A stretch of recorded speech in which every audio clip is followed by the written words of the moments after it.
Alors le BTC, on en est où? On a trouvé un bottom, qu'est-ce qui se passe? Quel scénario on peut envisager? On fait le point tout de suite, générique. Donc je vous ai mis la courbe en weekly et donc on peut voir qu'on a fait donc sur la clôture de la semaine dernière, donc cette bougie là, on a fait un plus bas. Et en fait c'est quelque chose qui se passe récemment donc sur le marché, c'est qu'on voit on est venu chercher les liquidités. Je m'explique. Ici on avait notre beau niveau ici, parce que regardez ça va vachement travailler à cet endroit là, à cet endroit-là. Et donc là, on est venu légèrement taper plus bas. Et en fait, ça, c'est assez symptomatique de ce qui se passe en ce moment, et depuis quelques temps d'ailleurs, c'est qu'on vient tout le temps chercher la liquidité. C'est qu'à chaque fois, on vient sortir tous les longs ou les shorts en venant légèrement plus haut ou plus bas sur les niveaux importants. Donc là, vous voyez celui-là, hop, on est venu mécher, donc on est venu défoncer tout ce qui était positionné avec leur ordre à ce niveau-là. Et c'est pareil de ce qui s'est passé ici. Regardez, là, on avait eu la même chose ici, pour ce niveau-là. Paf, on est venu chercher au-dessus. On a eu la même chose à ce niveau-là, ici. Hop, petite mèche pour venir se taper la liquidité. Encore ici aussi.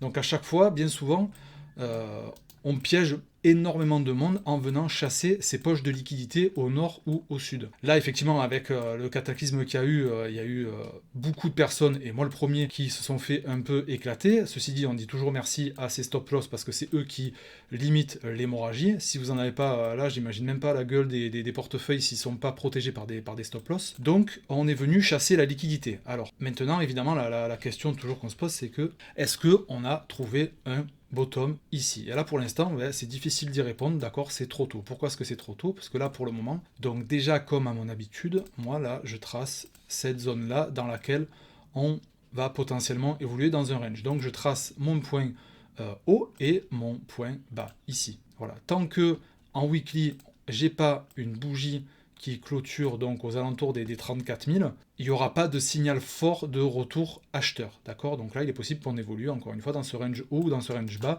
je ne sais pas. Avec, évidemment, vous voyez, j'ai tracé ma trendline, donc pareil, le jour où on voit en weekly qu'on passe à travers la trendline et qu'on commence à faire des structures de retournement bullish, ça sera quelque chose évidemment de positif. Mais là, on n'y est pas encore.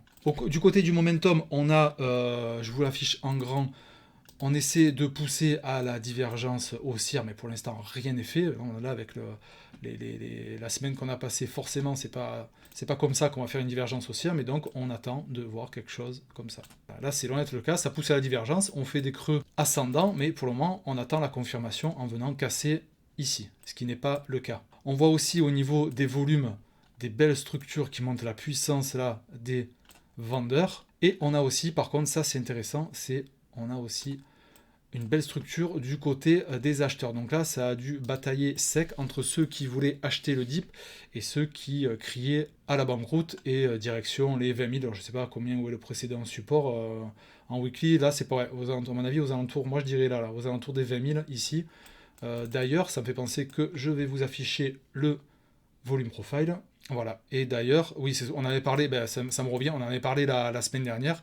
Il y a, regardez, ce creux énorme dans le volume profile avec un joli support là aux alentours des 20 000. Donc dans le scénario baissier, si jamais ça continue, que donc à l'inverse de ce que je vous ai dit pour la bougie de retournement à la hausse, bougie de retournement à la baisse, si on a une clôture comme ça pue et à tout moment on va venir donc travailler ce niveau-là et ce niveau-là donc pour faire du business dans ce volume profile ici et potentiellement le scénario bear venir taper les 20 000. Est-ce que c'est le cas? Je n'en sais rien. Du côté de l'oscillateur, là on est en train de se rapprocher de la zone de survente, enfin, au niveau de la moyenne mobile, ok, sachant que le William Air en lui-même est en état de survente, donc on va attendre, je me répète, donc dans l'idéal, une structure bullish sur le MACD avec un William Air donc qui repasse, qui sort de cet état ici là de survente. Voilà pour le weekly. Donc on garde en tête ce niveau aux alentours des 34 200. D'ailleurs je peux même vous dessiner un petit Fibo ici. Et en plus vous voyez le premier arrêt correspond juste à peine au-dessus du haut du range que j'ai dessiné. Donc voilà, le niveau des 34.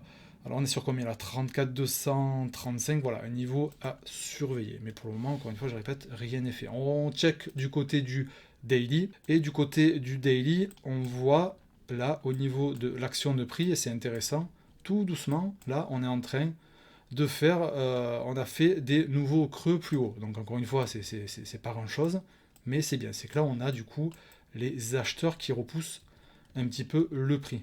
On veut voir se dessiner quelque chose comme ça, nos escaliers. Voilà, quelque chose de...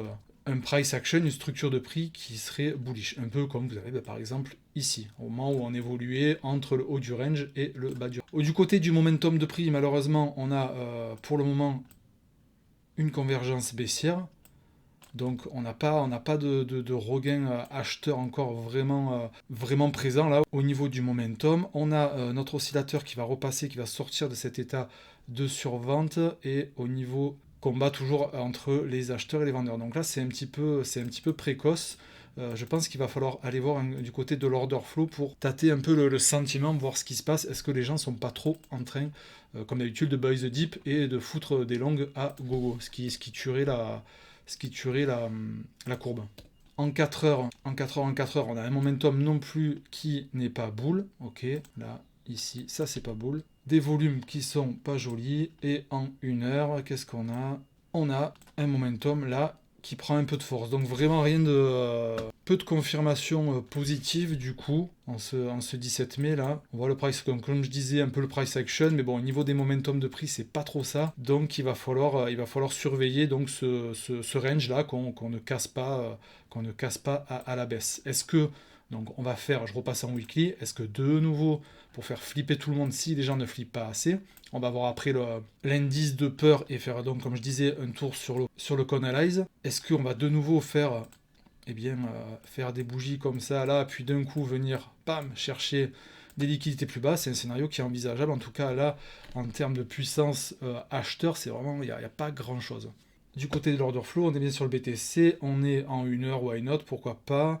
Et donc la première lecture, ok, c'est pas trop mal. Donc on a eu, donc pour rappel, évidemment pas mal de clôtures sur cette descente-là. On a eu pas mal de clôtures de position, que ça soit évidemment sûrement la majorité de bonhommes qui se sont fait déglinguer sur leur longue, et évidemment aussi forcément des gars qui ont pris leur gain sur leur short. Ce qui est intéressant de noter, c'est que depuis ici, là, on a le ratio long short qui se contracte, donc ça veut dire que les shorters reviennent en force, et vous pouvez le voir d'ailleurs c'est exactement le même indicateur dessiné de manière différente. On peut voir que les longs sont nettement en diminution, d'accord, ils sont pas encore dans le négatif, mais ça diminue sévère. Et on voit aussi des pics comme ça, là où on voit le Funny Gray qui est négatif avec un regain d'intérêt, donc un regain sur l'open interest, donc ouverture des contrats longs et short. Donc là, potentiellement, la lecture que j'en fais, c'est qu'il y a peut-être suffisamment, du moins là localement, il y a eu beaucoup de flips. D'ailleurs,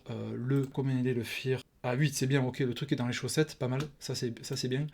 On a donc potentiellement un avantage sur les shorter, d'accord, ça va parier à la baisse. Donc ça c'est positif, c'est ce que je vous avais dit dans la dernière vidéo. On aime voir donc soit des clôtures de position, soit un prix qui baisse. Bon là pour le moment il stagne, en 1 heure il latéralise, mais un open interest qui monte, un funding rate qui a tendance à être plutôt négatif, et un ratio long short en faveur des shorters. Ça c'est plutôt sympa de voir ça. C'est on va dire c'est l'info rassurante comparée à l'analyse technique pure du BTC. Quand on voit ça, c'est pas mal. Évidemment, il faudrait que ça continue, dans ce sens-là. Pour rappel, je sais pas si, évidemment, toujours pas de boule de cristal, hein, mais je sais pas si, évidemment, il y aura un short squeeze, mais il y a énormément de monde à venir dégager, hein, sur tous les shorters qui ont posé leur ordre. Hein. Il y a un paquet de gens à venir déglinguer. Si je le mets, allez, on va mettre en 6 heures peut-être, on va voir tous les gens là qui ont posé leur ordre à ces niveaux-là,